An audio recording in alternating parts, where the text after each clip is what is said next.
ससुर का घर, बहुओं के लिए शिक्षाप्रद कहानी। रोहन और सीमा की नई नई शादी हुई थी। घर में ससुर यानी रोहन के पिता सुधीर जी और वे दोनों बस 3 ही लोग थे। इस घर को रोहन के माँ बाप ने जीवन भर की कमाई जुटाकर बड़ी मेहनत और अरमानों से बनाया था, वरना आज के समय में मुंबई में घर बनाना तो दूर की बात है, किराए पर लेना भी बहुत बड़ी अचीवमेंट से कम नहीं है।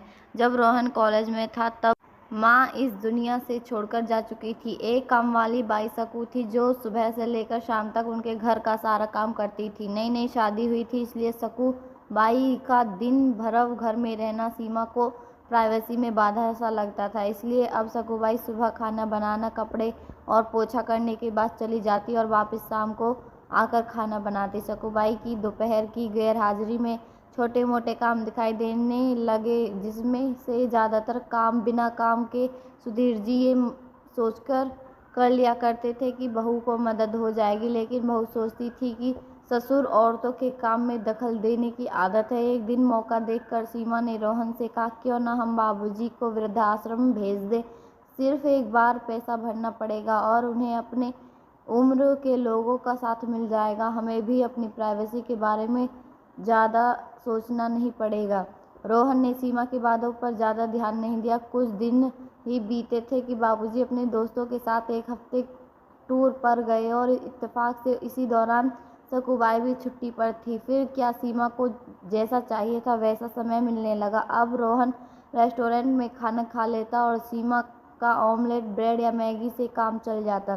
खाना बनाने की टेंशन नहीं थी, लेकिन घर में निकलने वाले सारे काम तो भी करने ही थे। ससुर जी की गैर हाजिरी में सीमा को एहसास हुआ कि वह बिना कहे ही जो काम कर लिया करते थे उनमें कितना फर्क पड़ता है। छोटे मोटे लगने वाले हैं काम काफ़ी समय और एनर्जी लेने वाले थे।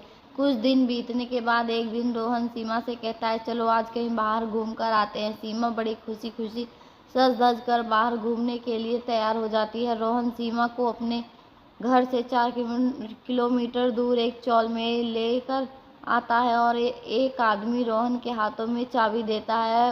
रोहन उस चाबी को लेकर चौल के कमरे में एक दरवाज़ा खोलता है। कमरा खोलते ही 2 रूम वाले उस छोटे से अंधेरे से भरे कमरे में सीमा को लेकर जाता है और कहता है, कैसा लगा तुम्हें हमारा नया घर? के रोहन कहता है, हम अगले महीने से इसी मकान को भाड़े से लेकर अलग रहेंगे और अपनी प्राइवेसी का मज़ा लेंगे। अभी हमारी आमदनी के हिसाब से इस को एफोर्ड कर सकते हैं। रोहन का यह व्यवहार सीमा की समझ में नहीं आया। वह चौंकते हुए कहती है, हमारे पास अपना इतना बड़ा घर तो है, फिर क्यों हम भाड़े से रहेंगे? रोहन उसे टोकते हुए कहता है, सोच समझ कर बोला करो, वह हमारा घर नहीं है, वह माँ बाबूजी का है। तुम्हारे पास 1 महीना है सोचने के लिए, तुम्हें आगे क्या करना है। दोनों वहाँ से वापस अपने घर लौट आते हैं। पूरे रास्ते में सीमा दिमाग में तरह तरह के विचार चल रहे हैं। घर में पहुँचते ही उसने रोहन से कहा, माना कि यह घर बाबूजी का है, लेकिन क्या हमारा इस पर कोई हक नहीं? रोहन ने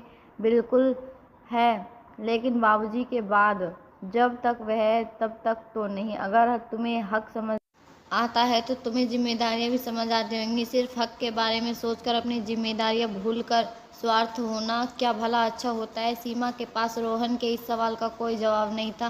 वह सोचने लगी कि उसने अपने क्षणिक शौक के स्वार्थ के लिए इतने नीचे गिर गई कि घटिया सोच अपने दिमाग में आने दी। उसे मन ही मन पछतावा होने लगा। सीमा रोहन से बोली, मुझे माफ़ कर दीजिए, मैं सच में स्वार्थी हो गई थी, मुझसे बहुत बड़ी गलती हो गई। रोहन बोला, तुम्हें पछतावा हुआ, मेरे लिए यही काफ़ी है। तुम्हें नाराज़ नहीं हूँ। बेटे और बहू का यह वार्तालाप सुधीर जी दरवाजे पर खड़े होकर सुन रहे थे। उन्होंने आसमान की तरफ देखा और बोले, भाग्यवान तुम, धन्य हो, तुमने ऐसे बेटे को जन्म दिया। उसने दरवाज़ा खटखटाया। बहू ने दरवाज़ा खोला तो उनके हाथों में पकड़ी थैली गरम गरम समोसे और सुगंध आने वाली।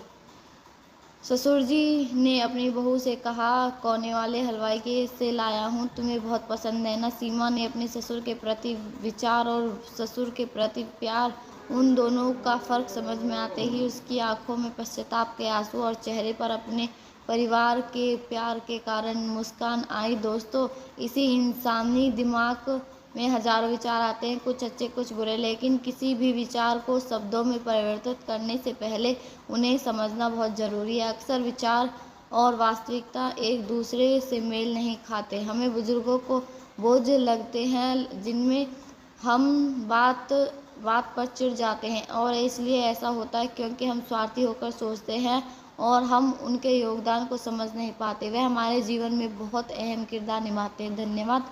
आप लोगों को मेरी यह कहानी अच्छी लगी होगी। प्लीज़ मेरे वीडियो को लाइक करें, ज़्यादा से ज़्यादा शेयर करें और मेरे चैनल को सब्सक्राइब करें।